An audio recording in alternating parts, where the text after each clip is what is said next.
former House Speaker Martin Romualdez says that he refused to be the fall guy on the issue of corruption and budget anomalies.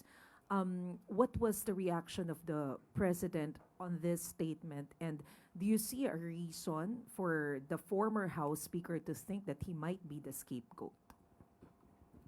Kung ano po ang nararamdaman ni dating Speaker Martin Romualdez, ay hindi po natin ito saklaw.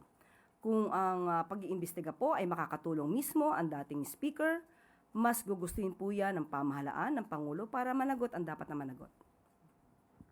Pero ang sinabi rin po kasi niya, he denied that he was in control when it comes to the issue on budget when he was still the House Speaker.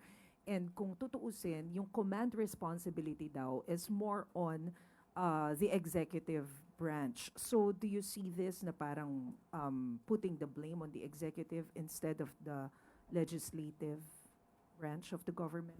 Kung ano po ang magiging depensa sa mga maaaring pag-aakusa kay dating Speaker Romualdez ay kanya pong depensa po yon.